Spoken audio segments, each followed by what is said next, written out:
الحمد لله رب العالمين والصلاة والسلام على أشرف الأنبياء والمرسلين أما بعد فأعوذ بالله من الشيطان الرجيم من همزه ونفخه ونفثه بسم الله الرحمن الرحيم رب اشرح لي صدري ويسر لي أمري واحلل عقدة من لساني يفقه قولي اللهم انفعنا بما علمتنا وعلمنا ما ينفعنا وزدنا علما فبشر عبادي الذين يستمعون القول فيتبعون أحسنه أولئك الذين هداهم الله وأولئك هم أولو الألباب أعوذ بالله من الشيطان الرجيم بسم الله الرحمن الرحيم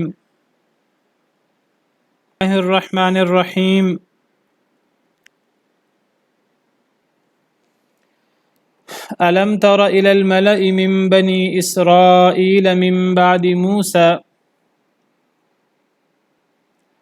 ألم تر إلى الملأ من بني إسرائيل من بعد موسى کیا نہیں آپ نے دیکھا سرداروں کی طرف من بنی اسرائیل بنی اسرائیل کے من بعد موسیٰ موسیٰ علیہ السلام کے بعد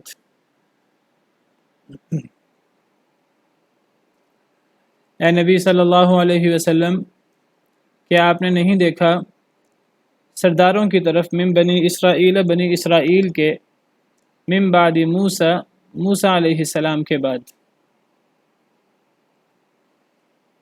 علم ترا یہ وہی ہے جس کا ہم کل تفصیل سے پڑھ چکے ہیں.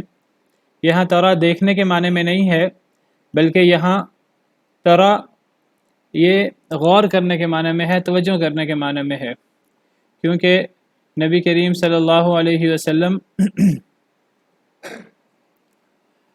اپنے سے پہلے واقعات کو آپ نے دیکھا تو نہیں تھا.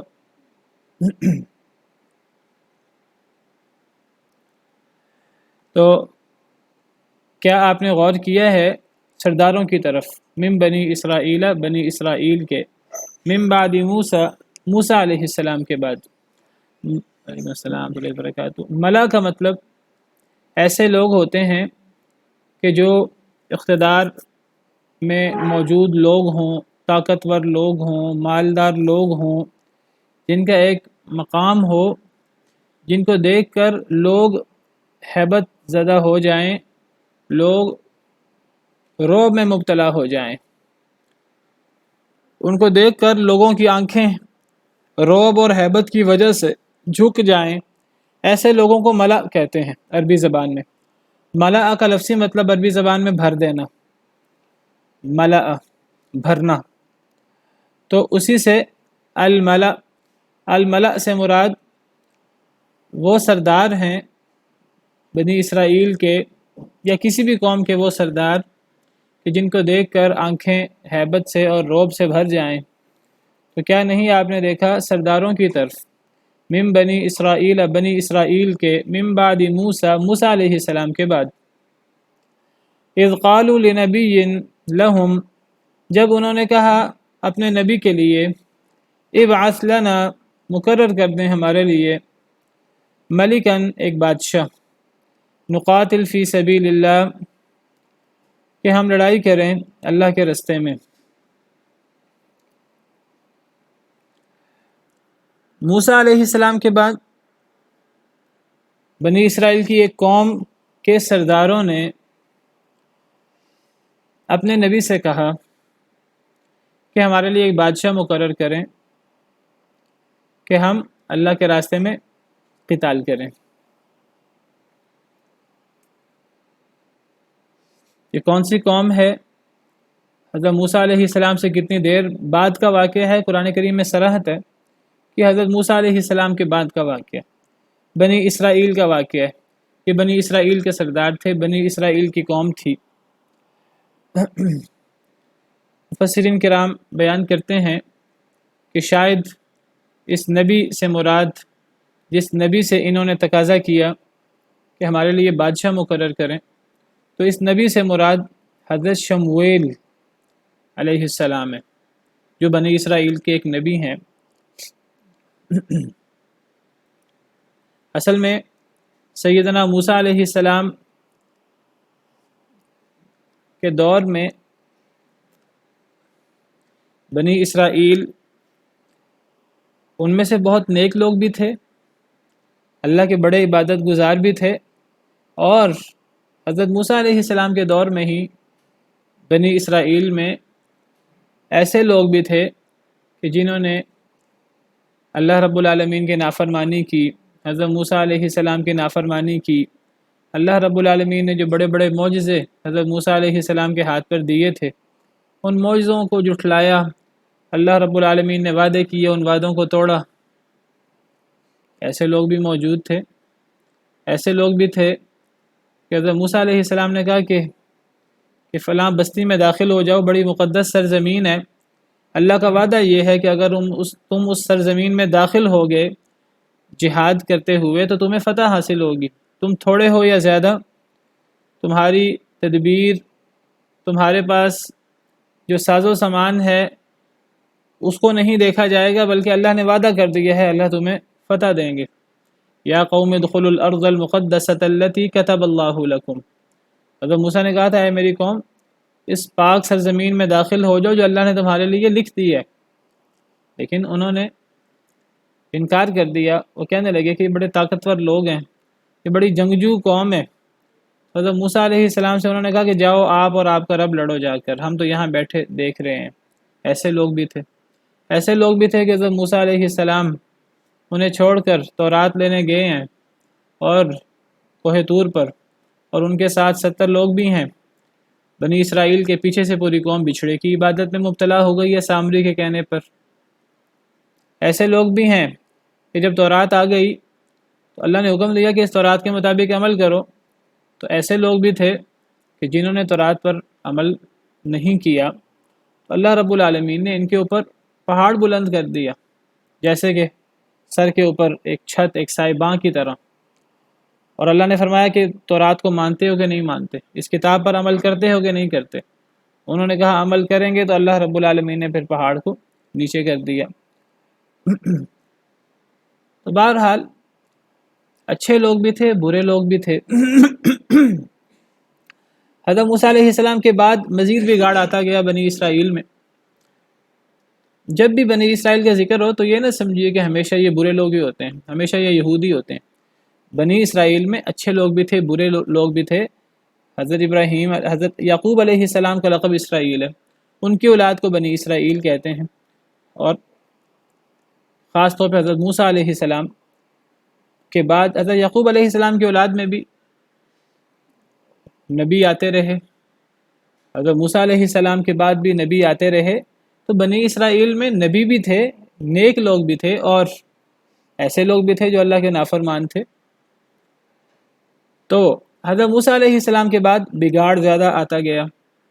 ان کے فوت ہونے کے بعد ایسا مرحلہ بھی آیا، ایسا موقع بھی آیا کہ سارے لوگ ہی حضرت موسیٰ علیہ السلام کی، اکثر لوگ حضرت موسیٰ علیہ السلام کی تعلیمات سے دور ہو گئے۔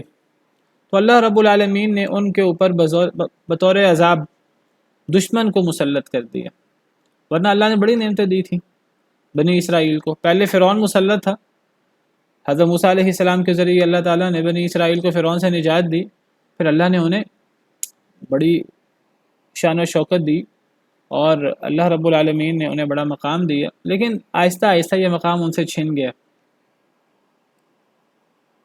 دشمن مسلط ہو گئے ان کے اوپر۔ تو پھر اللہ کے نبی حضرت شمویل علیہ السلام، اللہ نے ان کو مبعوث کیا، ان کو بھیجا۔ ان کو احساس ہوا کہ ہمارے اندر کمی موجود ہے، کوتاہی موجود ہے۔ حضرت شمویل علیہ السلام کے کہنے پر، ان کی دعوت پر، تو یہ کہنے لگے کہ ٹھیک ہے، ہم جہاد کرنا چاہتے ہیں، ہم لڑائی کرنا چاہتے ہیں، تاکہ ہمارے جو علاقے ہم سے چھین لیے گئے ہیں، ہم پر جو ظلم و زیادتی ہوئی ہے، تو ہم ان علاقوں کو واپس لینا چاہتے ہیں۔ تو انہوں نے حضرت شمویل علیہ السلام سے تقاضا کیا کہ ہمارے لیے ایک بادشاہ مقرر کریں۔ یہ وہ دور تھا کہ جب بنی اسرائیل میں نبی الگ ہوتے تھے اور بادشاہ الگ ہوتے تھے۔ پہلے نبی الگ ہوتے تھے، بادشاہ الگ ہوتے تھے۔ نبی نبوت کے معاملات، اللہ کی طرف سے وحی، اللہ کا پیغام، اس کو پہنچانا امت تک، نبیوں کا یہ کام تھا۔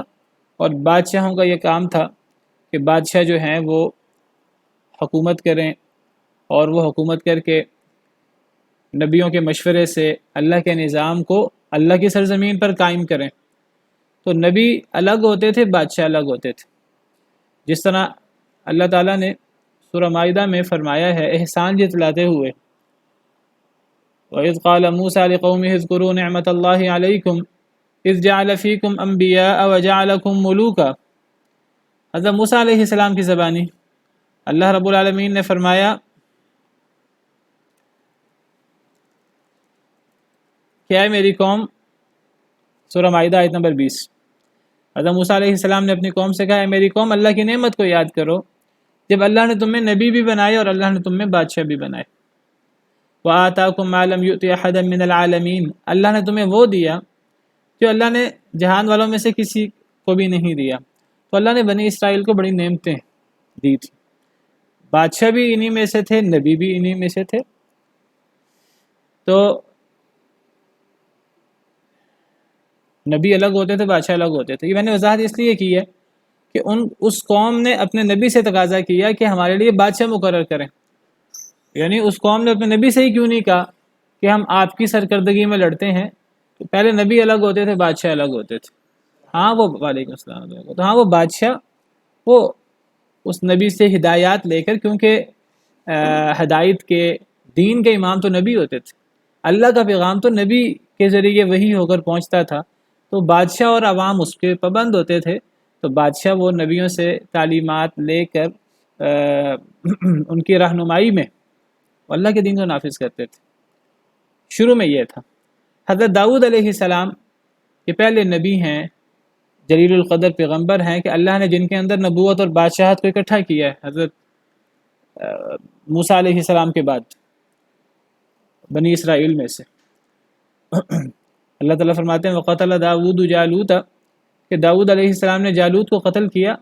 یہ اسی تھوڑا آگے چند آیتوں کے بعد آ رہا ہے۔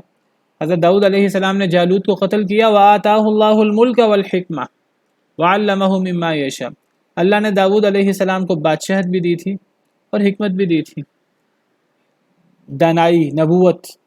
وَعَلَّمَهُ مِمَّا يَشَاءُ، اور اللہ نے وہ سکھایا تھا جو اللہ نے چاہا۔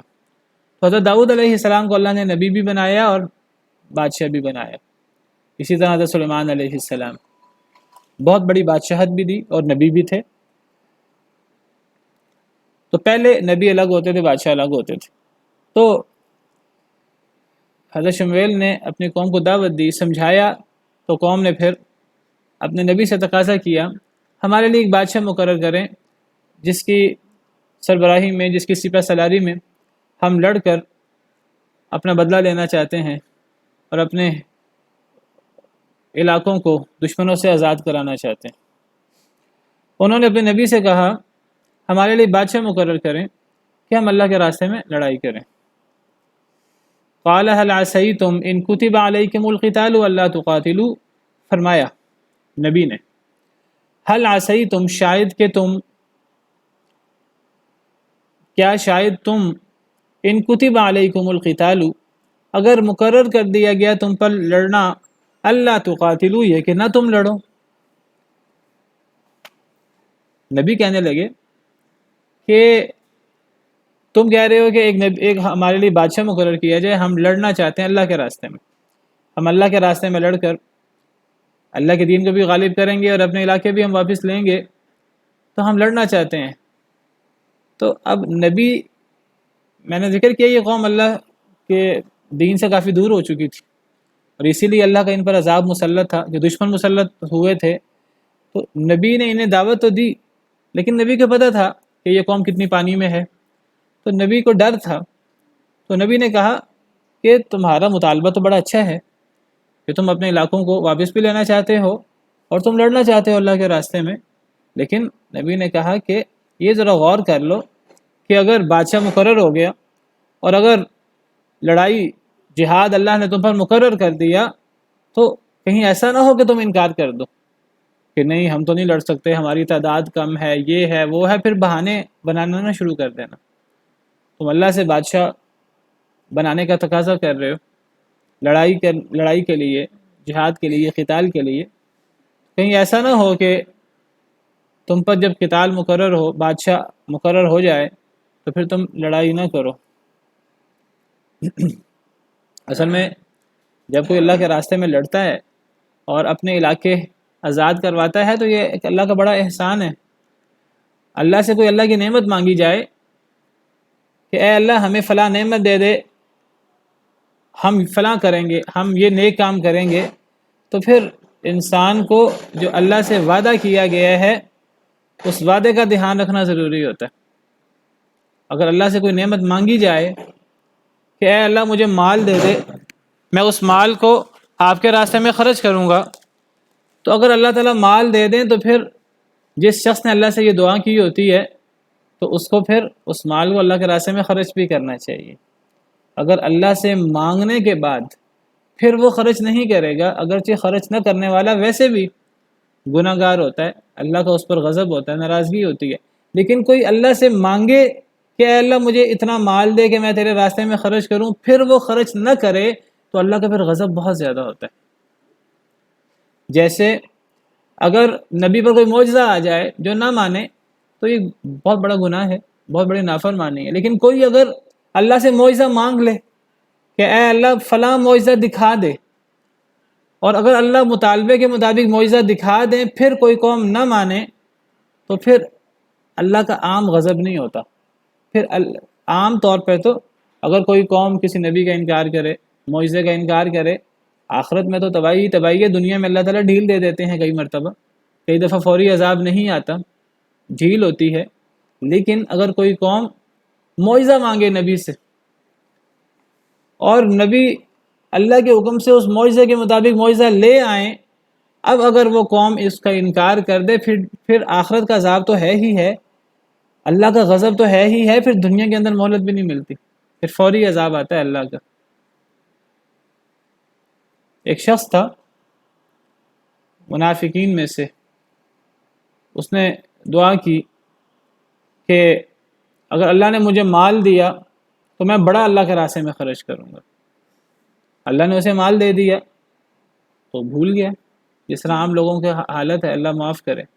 تو اللہ فرماتے ہیں ومن سورۃ توبہ میں اللہ نے بڑے غضب میں اس شخص کا ذکر کیا ہے، اور اللہ فرماتے ہیں وَمِنْهُمْ مَنْ عَاهَدَ اللَّهَ لَئِنْ آتَانَا مِنْ فَضْلِهِ لَنَصَّدَّقَنَّ، سورۃ توبہ آیت نمبر 75، کہ ان لوگوں میں سے وہ بھی لوگ بھی ہیں، ان منافقین میں وہ لوگ بھی ہیں جو اللہ سے وعدہ کرتے ہیں لَئِنْ آتَانَا مِنْ فَضْلِهِ، البتہ اگر اللہ نے ہمیں اپنا فضل دیا، کیا اپنا فضل یعنی مال، اگر اللہ نے ہمیں اپنے فضل میں سے کچھ دیا، لَنَصَّدَّقَنَّ، البتہ ہم ضرور صدقہ کریں گے، وَلَنَكُونَنَّ مِنَ الصَّالِحِينَ، اور البتہ ہم ضرور نیکوں میں سے ہو جائیں گے۔ کئی لوگ غریب ہوتے ہیں، کچھ ہوتا نہیں ہے ہاتھ میں، اللہ سے دعا کرتے ہیں کہ اللہ تعالیٰ مال دے دیں تو ہم اس کو صدقہ کریں گے، ہم بڑے نیک ہو جائیں گے، ہم اس کو یہاں بھی خرچ کریں گے، یہاں بھی خرچ کریں گے، یہاں بھی خرچ کریں گے۔ اللہ فرماتے ہیں فَلَمَّا آتَاهُم مِّن فَضْلِهِ، جب دیا اللہ نے ان کو اپنا فضل مال، بخلوا به، انہوں نے بخل شروع کر دیا، وَتَوَلَّوْا، اور وہ پھر گئے، وَهُمْ مُعْرِضُونَ، اور وہ منہ موڑنے والے تھے۔ اب ایک عام بندہ اللہ اسے مال دیں، وہ مال خرچ نہ کرے، اللہ اس پہ بھی غضبناک ہوتے ہیں، لیکن ممکن ہے اللہ اس کو مہلت دے دیں دنیا کے اندر، آخرت میں تو اللہ غضبناک ہوں گے ہی ہوں گے۔ دنیا میں ممکن ہے مہلت مل جائے، ممکن ہے اس مہلت سے فائدہ اٹھا لے، اپنی اصلاح کر لے، لیکن جب کوئی اللہ سے مانگ کر لیتا ہے کہ اے اللہ مجھے اگر یہ دے دے تو میں یہ کروں گا یہ کروں گا، پھر وہ نہ کرے، جس کی میں بات کر رہا ہوں، فَأَعْقَبَهُمْ نِفَاقًا، پھر سزا ملتی ہے فوری۔ اللہ فرماتے ہیں اللہ نے ان کے پیچھے نفاق لگا دیا، فی قلوبہم، ان کے دلوں میں، الی یوم یلقونہ، اس دن تک جس دن وہ اللہ سے ملاقات کریں گے۔ اللہ نے اس وعدہ خلافی کی وجہ سے ان کے دل میں ایسا نفاق کا کیڑا، ایسا نفاق کا مرض اللہ نے ڈال دیا کہ پھر وہ نفاق کا مرض وقتی نہیں تھا، وہ قیامت تک کے لیے ان کے دل میں نفاق کا مرض اللہ نے ڈال دیا۔ یہ اللہ کی سزا ہے، والعیاذ باللہ، قیامت تک اب ان کو ہدایت نہیں ہو سکتی۔ اور وجہ کیا ہے؟ بما اخلف اللہ، اس لیے کہ انہوں نے جو اللہ کے وعدہ خلافی کی، ما وعدہ، جو انہوں نے اللہ سے وعدہ کیا تھا، وبما كانوا یکذبون، اور جو وہ جھوٹ بولتے تھے۔ جھوٹ کیوں بولا انہوں نے؟ کیوں انہوں نے کہا کہ اگر اللہ ہمیں مال دے تو ہم یہ کریں گے، اللہ نے مال دے دیا پھر کیوں مکر گئے؟ تو یہ اس طرح کا معاملہ ہے کہ یہ اللہ سے تقاضا کر رہے ہیں اپنے نبی سے، نبی کے واسطے در حقیقت اللہ سے تقاضا ہے کہ ہمارے لیے ایک بادشاہ مقرر کیا جائے، ہم اللہ کے راستے میں لڑنا چاہتے ہیں۔ تو نبی نے سمجھایا کہ شاید کہ اگر تم پر قتال فرض کیا گیا، اللہ تقاتلوا، شاید کہ تم نہ لڑائی کرو۔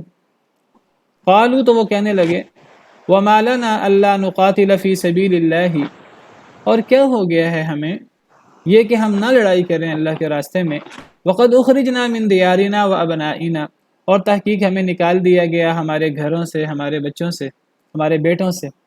وہ کہنے لگے ہم لڑائی کیوں نہیں کریں گے، ہم تو اتنے مظلوم ہیں، ہم پر ظالموں نے، دشمنوں نے بڑا ظلم کیا ہے، ہمیں ہمارے گھروں سے دور کر دیا، گھروں سے نکال دیا، ہمارے بیٹوں سے دور کر دیا، بیٹوں کو غلام بنا کے لے گئے، ہمارے گھر ہم سے چھین لیے، تو ہمیں ہمارے گھروں سے، ہمارے بیٹوں سے نکال دیا گیا، ہم پر اتنا ظلم ہوا ہے، ہم تو بس انتقام کی آگ میں، ہم کیوں نہیں لڑیں گے، ہم ضرور لڑیں گے، بادشاہ مقرر کیا جائے، لڑائی کا حکم دیا جائے، ہم ضرور لڑیں گے۔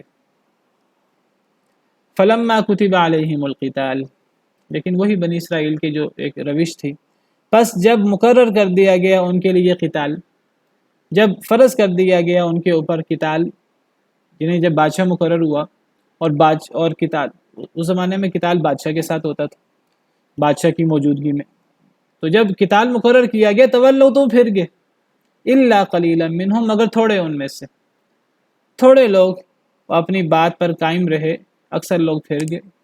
واللہ علیم بالظالمین، اور اللہ تعالیٰ بہت جاننے والا ہے ظالموں کو، یہ ظلم ہے بہت بڑا، اللہ ایسے ظالموں کو بہت جاننے والا ہے، اللہ پھر ان کو ان کے مطابق سزا بھی دیتا ہے۔ اب بادشاہ مقرر ہو چکا ہے اور لڑائی کا حکم بھی آ چکا ہے، لیکن اب یہ اکثر لوگ پھر گئے ہیں۔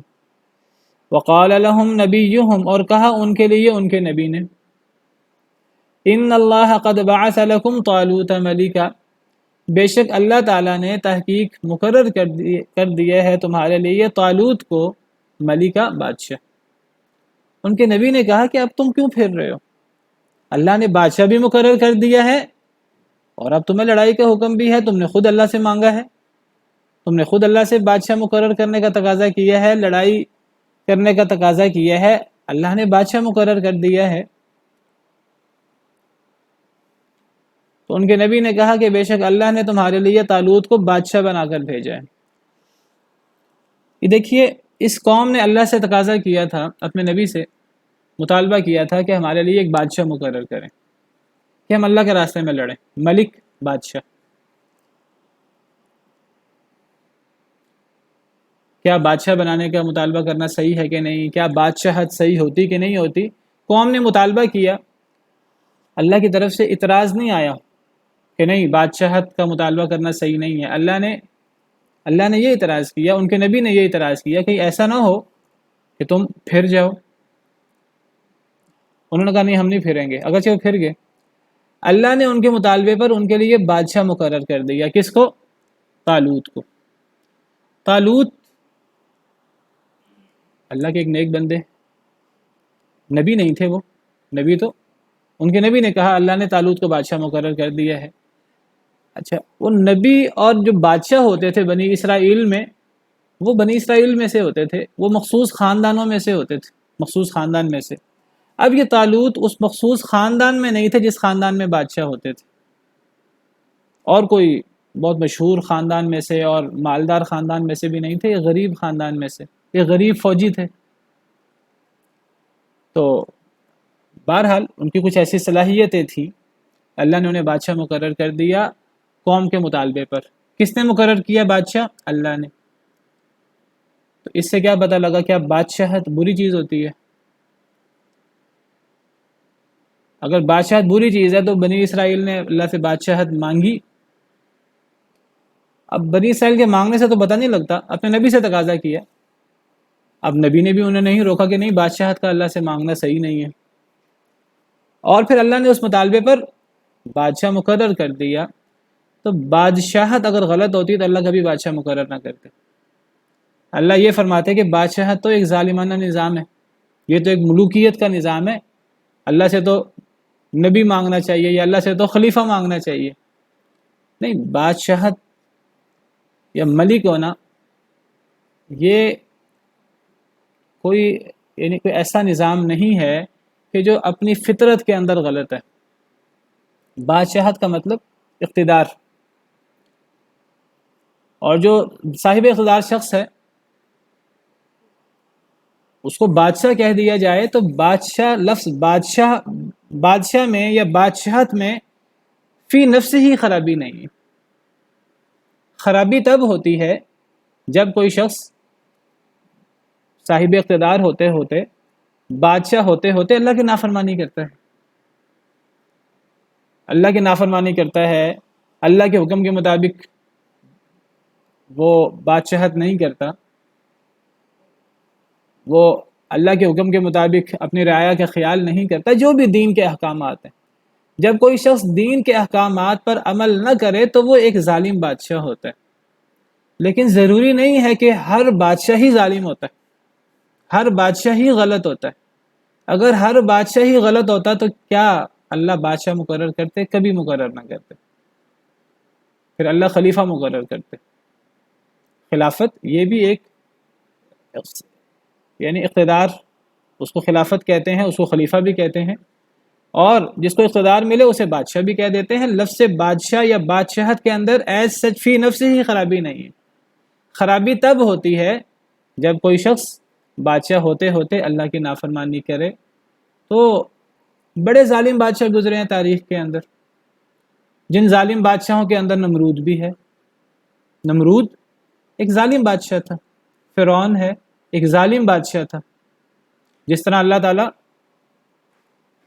کچھ آیات آگے حضرت ابراہیم کا اور نمرود کا ذکر ہے، اللہ تعالیٰ فرماتے ہیں الم تر الی الذی حاج ابراہیم فی ربہ ان آتاہ اللہ الملک، کیا آپ نے دیکھا اس شخص کی طرف کہ جس نے ابراہیم سے جھگڑا کیا علیہ السلام سے، اس لیے کہ اللہ نے اسے بادشاہت دی تھی۔ کیا جھگڑا کیا اس نے حضرت ابراہیم علیہ السلام سے؟ اذ قال ابراہیم ربی الذی یحیی و یمیت، ابراہیم نے کہا میرا رب تو وہ ہے جو زندہ کرتا ہے اور مارتا ہے۔ وہ بدبخت کہنے لگا انا احیی و امیت، قال انا احیی و امیت، کہنے لگا میں بھی زندہ کرتا ہوں اور مارتا ہوں۔ تو ایک مناظرہ ہے، ایک مباحثہ ہے، میں اس تفصیل میں نہیں جانا چاہتا، میں صرف یہ بتانا چاہتا ہوں کہ وہ بادشاہ تھا حضرت ابراہیم کے بالمقابل، اور اس نے حضرت ابراہیم سے اس لیے جھگڑا کیا، اس لیے بحث و مباحثہ کیا، ان سے لڑائی کی، ظلم بھی کیا، اور ان کو نہیں مانتا تھا۔ اللہ نے اسے بادشاہت دی تھی، تو ایک بادشاہ ایک صاحب اقتدار ظالم بھی ہو سکتا ہے، جیسے یہ نمرود بادشاہ تھا، جیسے فرعون بادشاہ تھا، لیکن ہر بادشاہ ظالم نہیں ہوتا۔ جیسے حضرت طالوت علیہ السلام ہے، اللہ نے مقرر کیا نبی کے ذریعے، اللہ کے بتانے پر ان کو بادشاہ مقرر کیا۔ حضرت داؤد علیہ السلام بادشاہ تھے، قرآن کریم میں ایک مقام پر انہیں خلیفہ بھی قرار دیا گیا ہے، ایک مقام پر، کئی مقام پر انہیں بادشاہ قرار دیا گیا ہے۔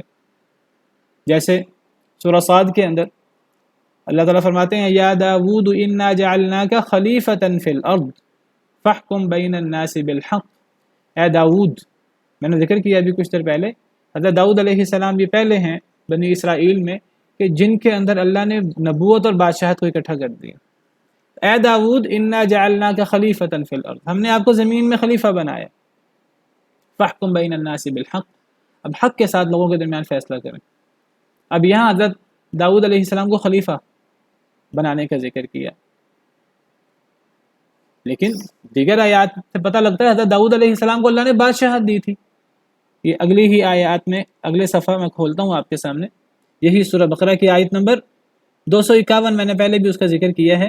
فَهَزَمُوهُمْ بِإِذْنِ اللَّهِ وَقَتَلَ دَاوُودُ جَالُوتَ وَآتَاهُ اللَّهُ الْمُلْكَ وَالْحِكْمَةَ، کہ انہوں نے ان کو شکست دی اللہ کی اجازت سے، اللہ کے حکم سے۔ داود نے جالوت کو قتل کر دیا اور اللہ نے دی تھی اس کو۔ پیچھے داود کی اور جالوت کی بات ہو رہی ہے۔ داود یہ طالوت کے لشکر میں تھے، پہلے فوجی تھے، یہ حضرت داؤد علیہ السلام پہلے فوجی تھے۔ طالوت ابھی ہم پڑھیں گے آگے، طالوت کی فوج کا اور جالوت جو کفار کا سردار تھا اس کا مقابلہ ہوا، اللہ کے حکم سے جالوت کو شکست ہوئی۔ جالوت اس ظالم سردار کو کس نے قتل کیا؟ داؤد علیہ السلام نے۔ اور اللہ نے وَآتَاهُ اللَّهُ الْمُلْكَ وَالْحِكْمَةَ، اللہ نے دی تھی اس کو بادشاہت اور حکمت. کس کو؟ داؤد علیہ السلام کو. تو داؤد علیہ السلام بادشاہ بھی تھے اور حکیم بھی تھے، نبی بھی تھے اور بادشاہ بھی تھے. تو بادشاہت کے اندر فی نفس ہی خرابی نہیں ہے، میں یہ آپ کے سامنے واضح کرنا چاہتا ہوں. بلکہ اللہ نے قرآن کریم میں تو کئی مقامات پر بادشاہت کو اپنی بڑی نعمت قرار دیا ہے. جیسے میں نے بھی آپ کے سامنے آیت پڑھی تھی، میں دوبارہ آپ کے سامنے وہ آیت رکھ دیتا ہوں. حضرت موسیٰ علیہ السلام نے اپنی قوم پر احسان جتلاتے ہوئے کہا، سورہ مائدہ آیت نمبر 20، وَإِذْ قَالَ مُوسَىٰ لِقَوْمِهِ يَا قَوْمِ اذْكُرُوا نِعْمَةَ اللَّهِ عَلَيْكُمْ، اور جب موسیٰ علیہ السلام نے اپنی قوم سے کہا کہ اے میری قوم، اللہ کی نعمت کو جو تم پر ہے اسے یاد کرو. اللہ کی نعمت کو یاد کرو. کون سی اللہ کی نعمت؟ اذ جعل فیکم انبیاء وجعلکم ملوکا، جب اللہ نے تم میں نبی بھی بنائے اور اللہ نے تم میں بادشاہ بھی بنائے. یہ اللہ کی نعمت ہے اگر اللہ کسی قوم میں نبی بھیج دے، اللہ کسی قوم میں بادشاہ بھیج دے. باقی اللہ کی نعمت کا کوئی شخص غلط استعمال کرے، اللہ اسے اقتدار دے، وہ ظلم شروع کر دے. اللہ کی نعمت بھی تو آزمائش ہوتی ہے، اللہ کی نعمت بھی تو آزمائش ہوتی ہے. تو ایک بادشاہ ظالم بھی ہو سکتا ہے، ایک بادشاہ زیادتی بھی کر سکتا ہے، ظلم بھی کر سکتا ہے، لیکن یہ سمجھنا کہ بس بادشاہت اور بادشاہ برا ہی ہوتا ہے، اگر اچھا ہوگا تو خلیفہ ہوگا. خلافت ایک اچھے نظام کو کہتے ہیں اور بادشاہت ایک ظالمانہ نظام کو کہتے ہیں. نہیں، بادشاہ اچھے بھی ہوتے ہیں، برے بھی ہوتے ہیں. بادشاہت اللہ کا انعام بھی ہے، بادشاہت میں فی نفس ہی خرابی نہیں ہے. یہ میں نے تھوڑی سی بات اس لیے کی کہ یہاں بنی اسرائیل نے اللہ تعالیٰ سے بادشاہ مانگا، اپنے نبی سے کہا کہ ہمارے لیے بادشاہ مقرر کریں. نبی نے اللہ کے حکم سے بادشاہ مقرر کر دیا. پتہ لگا بادشاہ ہونے میں، بادشاہت میں ایسا خرابی نہیں ہے. کچھ لوگ جو ہیں وہ خلافت اور ملوکیت کو آپس میں ٹکرا کر وہ کہتے ہیں کہ اصل میں سیدنا ابو بکر صدیق، سیدنا عمر فاروق، سیدنا عثمان غنی، سیدنا علی المرتضی، علی بن ابی طالب، وہ کہتے ہیں یہ خلفۂ راشدین ہیں. پوری امت ان کو خلفۂ راشدین مانتی ہے، اہل سنہ شیعہ حضرات سے ہٹ کر وہ سب ان کو خلفۂ راشدین مانتے ہیں. تو وہ کہتے ہیں اس کے بعد خلافت ختم ہو گئی تھی، ملوکیت شروع ہو گئی تھی. ایک ان کی بنیاد ہے یہ ابو الاعلیٰ مودودی، انہوں نے آج نئے دور میں انہوں نے یہ بات کہی اور انہوں نے یہ بات کہہ کر ایک مقدمہ قائم کیا، ایک بیانیہ قائم کیا کہ اصل میں اس کے بعد ملوکیت شروع ہو گئی، اور ملوکیت ایک ظالمانہ نظام ہوتا ہے.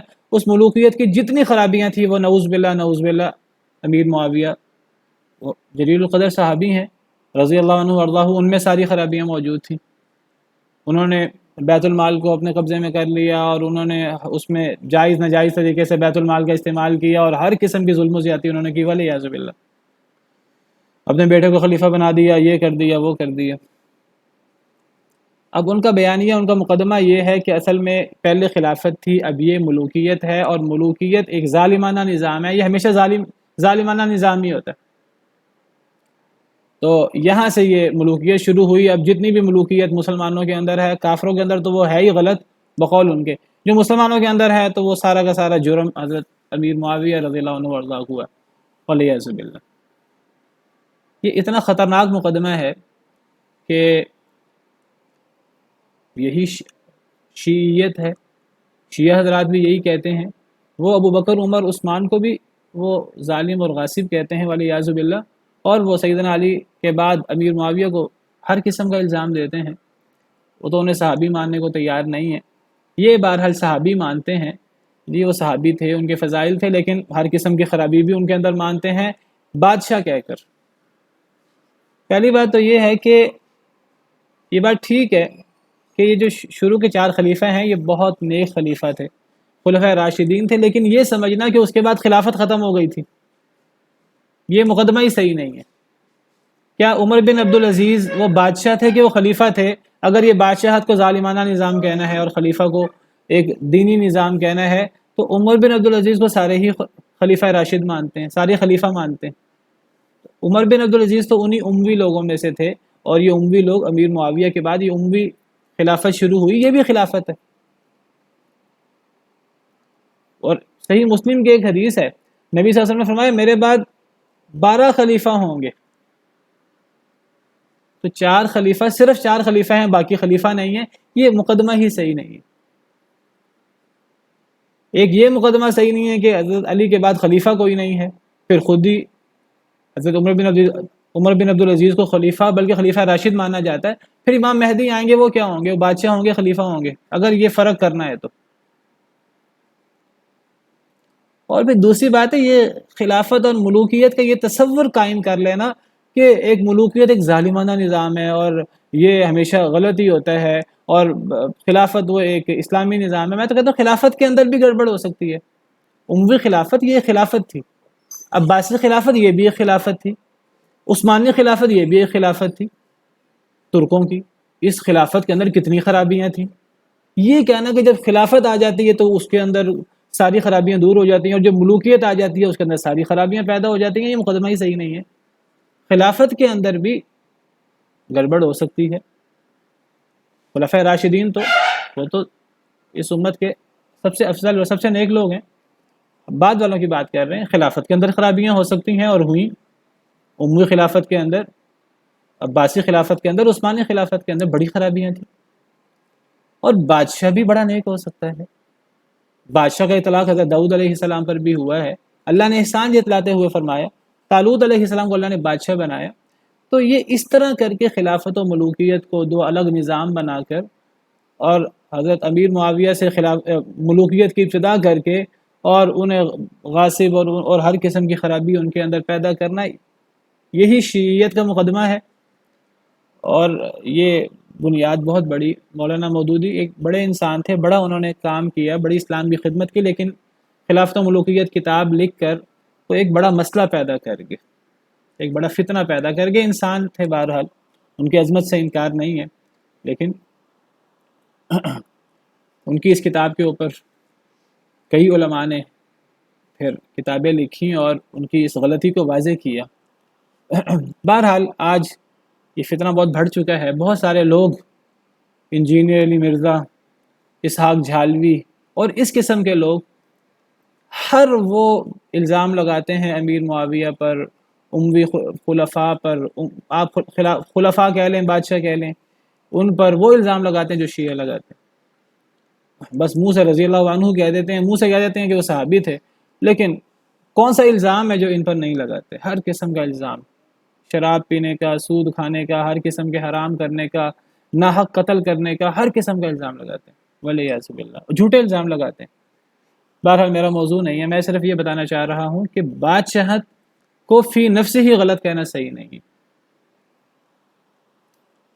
ہاں بادشاہ ظالم بھی ہوتے ہیں، اور بادشاہ بہت نیک بھی ہوتے ہیں، عادل بھی ہوتے ہیں، بلکہ نبی صلی اللہ علیہ وسلم کا ارشاد ہے صحیح بخاری صحیح مسلم کے اندر کہ وہ 7 لوگ جنہیں اللہ قیامت کے دن عرش کے سائے کے تلے جگہ دیں گے، ان میں سے پہلا شخص کون ہے؟ الملک العادل، عدل کرنے والا بادشاہ۔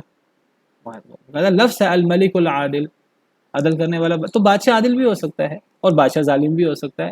تو یہ کہنا کہ بادشاہت کوئی ایک غلط سسٹم ہے، غلط نظام ہے، یہ ایک غلط مقدمہ ہے۔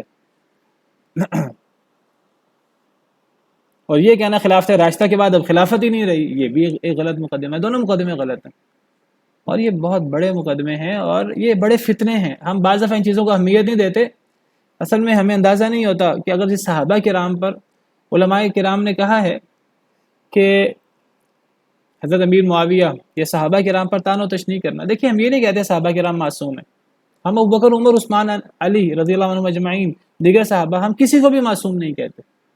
معصوم نبی ہوتے ہیں صرف نبوت کے معاملے میں۔ تو غلطیاں ہوتی ہیں، لیکن غلطیوں کو اچھالنا، ان کا پروپوگنڈا کرنا اس طرح کر کے، اور پھر ان پہ ہر قسم کے الزام لگانا، اگر صحابہ کرام کو آپ اس طرح کر کے داغدار کر دیں گے تو ہمارا دین ہم تک کس نے پہنچایا ہے؟ آپ کا پورا دین داغدار ہو جائے گا۔ آپ کے نبی کریم صلی اللہ علیہ وسلم کا کام کیا تھا اللہ نے ان کا فریضہ کیا مقرر کیا تھا؟ تو میں ذکر کر رہا تھا آپ سے کہ بادشاہت فی نفس ہی اس کے اندر خرابی نہیں ہے، اور حضرت امیر معاویہ رضی اللہ عنہ کو پہلا بادشاہ کہہ کر پھر سارے الزام ان پر لگا دینا، یہ اہل سنت کا اس طرح کر کے موقف نہیں ہے، یہ شیعیت کا مقدمہ ہے۔ اور اگر صحابہ کرام کو اس طرح کر کے داغدار کر دیا جائے گا تو وہ جو دین ہم تک صحابہ کرام کے ذریعے پہنچا ہے وہ دین انہیں صحابہ کرام کے ذریعے پہنچے، تو اس دین کے بارے میں، اس قرآن کے بارے میں جو صحابہ نے امت تک پہنچایا، ان احادیث کے بارے میں جو ان صحابہ نے امت تک پہنچائی، ان کے بارے میں کیا کہیں گے؟ یہی تو ہمارے مخالفین چاہتے ہیں کہ صحابہ کرام کو داغدار کر دیا جائے۔ حالانکہ نبی کریم صلی اللہ علیہ وسلم کے 4 فرائض منصبی قرآن کریم میں بیان ہوئے ہیں۔ لقد من اللہ علی المؤمنین اذ بعث فیہم رسولا من انفسہم یتلو علیہم آیاتہ ویزکیہم ویعلمہم الکتاب والحکمہ، کہ نبی صلی اللہ علیہ وسلم لوگوں پر، صحابہ پر اللہ کی آیتیں تلاوت کرتے ہیں، ان کا تزکیہ کرتے ہیں، انہیں پاک کرتے ہیں اور انہیں کتاب اور حکمت سکھاتے ہیں۔ اگر صحابہ کرام کے بارے میں اس قسم کے الزامات لگائے جائیں بحیثیت مجموعی، اور صحابہ کرام بھی عام لوگوں کی طرح ہیں، تو پھر نبی صلی اللہ علیہ وسلم کا تزکیہ کیا ہوا؟ پھر یہ تربیت ہے نبی صلی اللہ علیہ وسلم کی کہ جو صحابہ کرام تک ہی وہ تربیت صحیح پہنچ نہ سکی، آگے امت تک کیا پہنچنی تھی؟ صحابہ کرام شیعہ حضرات کے نزدیک سارے ہی منافق ہو گئے، اللہ معاف کرے، چند کے علاوہ۔ کچھ لوگ جو ہیں وہ زیادہ کو نیک کہہ دیتے ہیں، اور حضرت امیر معاویہ اور پھر دیگر صحابہ کرام، عمرو بن عاص، ابو موسیٰ اشعری اور ان صحابہ کرام کے بارے میں عجیب و غریب الزام، اور ان سے آگے بڑھ کر حضرت عثمان پر عجیب و غریب الزام، حضرت عائشہ پر عجیب و غریب الزام۔ ہم کہتے ہیں کہ ان صحابہ کرام میں آپس میں اختلاف ہوئے، تفصیلات میں اس میں جانا نہیں چاہتا، تو وہ اجتہادی اختلافات، ان میں جو کچھ صحت پر تھے، کچھ کا موقف کچھ کمزور تھا، لیکن جن کا موقف کچھ کمزور تھا وہ بھی 100% غلط نہیں تھے، ان کا بھی ایک اجر تھا، حضرت علی حق کے زیادہ قریب تھے۔ تو بہرحال اجتہادی غلطی تھی، اجتہادی غلطی پر بھی اجر ہوتا ہے، تو یہ در حقیقت نبی کریم صلی اللہ علیہ وسلم کی تربیت پر اعتراض ہے اگر صحابہ کرام کے بارے میں اس قسم کی غیر محتاط گفتگو کی جائے۔ صحابہ کرام معصوم نہیں ہیں، لیکن صحابہ کرام کی غلطیوں کو بیان بھی کیا جا سکتا ہے، لیکن ان غلطیوں کو اچھالنا، عوام کے اندر بات کرنا، یہ صحیح نہیں ہے۔ کیا کوئی بندہ انبیاء کرام علیہم السلام سے بعض چیزیں سرزد ہوئی ہیں، کیا ایک مسلمان جرت کرے گا کہ ان چیزوں کو اچھال لے اور مذاق بنائے؟ حضرت آدم علیہ السلام نے درخت کا پھل کھا لیا، حضرت نوح علیہ السلام نے فلاں معاملہ کر لیا، حضرت یونس علیہ السلام نے فلاں معاملہ ان سے سرزد ہو گیا اور وہ مچھلی کے پیٹ میں چلے گئے۔ کیا کوئی مسلمان ان غلطیوں کو، ان چیزوں کو، ایسی چیزوں کو اچھال سکتا ہے عوام کے اندر، مذاق بنا سکتا ہے ان کا؟ تو ان چیزوں کو اچھالنا عوام کے اندر، ان کا مذاق بنانا، یہ در حقیقت دین کو کمزور کرنے کے مترادف ہے۔ تو بہرحال حضرت امیر معاویہ بہت جلیل القدر صحابی تھے، معصوم نہیں تھے، کوئی بھی صحابی معصوم نہیں ہے، تو جلیل القدر صحابی تھے، اور ان کے بہت بڑی بڑی نیکیاں ہیں، بہت بڑے بڑے اعمال ہیں جو انہوں نے کیے ہیں۔ نبی صلی اللہ علیہ وسلم نے فرمایا کہ وہ لوگ جو سمندر میں جہاد کریں گے، آپ نے ان کو جنت کی بشارت دی ہے، اور آپ نے ان کی بڑی عظمت بیان کی ہے، اور سمندر کے اندر جہاد سب سے پہلے امیر معاویہ رضی اللہ عنہ نے کیا ہے، نبی صلی اللہ علیہ وسلم نے ان کو جنت کی بشارت دی ہے ان لوگوں کو، اور پھر حضرت امیر معاویہ کاتب وحی بھی ہیں، اور کتنی فضیلتیں ہیں ان کی، وہ سب چیزیں پھر مشکوک ہو جاتی ہیں۔ اور حضرت امیر معاویہ کے بارے میں آپ کی دعائیں وہ بھی موجود ہیں۔ تو حضرت امیر معاویہ کو پہلا ملک کہہ کر اور ملوکیت کی ابتدا کرنے والا کہہ کر ایک ظالم غاصب جو ہے وہ شمار کرنا، یہ بالکل ایک شیعیت والا موقف ہے، ایک اہل سنت کا بہرحال یہ موقف نہیں ہے، ایک مسلمان کا موقف یہ نہیں ہو سکتا۔ تو فرمایا کہ اللہ نے تمہارے لیے طالوت کو بادشاہ مقرر کیا۔ قالو، وہ کہنے لگے، انا یکون لہ الملک علینا، کہاں سے ہو سکتی ہے اس کے لیے بادشاہت ہم پر، ونحن احق بالملک منہ، ہم تو زیادہ حقدار ہیں بادشاہت کے اس سے، ولم یؤت سعۃ من المال، اور وہ نہیں دیا گیا وسعت مال کی، اس کے پاس مال نہیں ہے، ایک ایسا غریب شخص ہم پر بادشاہ کیسے ہو سکتا ہے؟ ہم بادشاہت کے زیادہ حقدار ہیں، ہمارے پاس زیادہ مال ہے، اس کا خاندان ایسا نہیں ہے کہ بادشاہ بنے، اس کے پاس مال نہیں ہے۔ اب خود بادشاہ مانگا ہے اور نبی نے اللہ کے حکم سے بادشاہ مقرر کیا اور پھر خود اعتراض کر رہے ہیں۔ قال ان اللہ اصطفاہ، نبی نے فرمایا بے شک اللہ نے اس کو چنا ہے، علیکم تمہارے اوپر بادشاہ، وزادہ، اور زیادہ کیا ہے اس کو بسطتاً کشادگی میں، فی العلم والجسم، علم میں اور جسم میں، وہ علم کے اعتبار سے بھی بڑے کشادہ ہیں اور جسمانی طور پر بڑے طاقتور ہیں۔ ایک بادشاہ کے لیے یہ بڑی صفات ہے جو ان میں موجود ہے، مال ہونا کوئی بڑی صفت نہیں ہے۔ اللہ نے ان کو علم والا بنایا ہے، اللہ نے ان کو جسیم بنایا ہے، طاقتور بنایا ہے، اور بادشاہ ہونے کے لیے یہ صفات بڑی ہیں، اور اللہ نے چنا ہے انہیں، تم اللہ پر اعتراض کر رہے ہو۔ واللہ یؤتی ملکہ من یشاء، اور اللہ دیتا ہے اپنی بادشاہت جس کو چاہتا ہے۔ یہ بادشاہت اللہ کا ایک انعام ہے، اللہ نے ان کو دے دیا، یہ اللہ کی مرضی ہے۔ تم نے مانگا، اللہ نے ان کو دے دیا، یہ تو اللہ کی مرضی ہے، اللہ جس کو چاہے دے دے۔ قل اللہم مالک الملک تؤتی الملک من تشاء، کہہ دیجیے اے بادشاہوں کے بادشاہ، تو جس سے چاہے بادشاہت دیتا ہے، بادشاہت اللہ کا انعام ہے، کوئی بندہ اسے صحیح استعمال کرے تو اللہ اپنی بادشاہت جسے چاہے دے۔ تمہیں نہیں دی تو پھر اللہ کی مرضی ہے، انہیں دے دی اللہ کی مرضی ہے، اللہ کا ان پر انعام ہے، تمہیں ماننا چاہیے۔ واللہ واسع علیم، اللہ بہت وسعت والے، جاننے والے ہیں۔ وقت ختم ہو گیا، اسی پر بس کرتے ہیں، اس موضوع کا انشاءاللہ کل آگے بڑھائیں گے۔ سبحان ربک رب العزت عما یصفون وسلام علی المرسلین والحمد للہ رب العالمین۔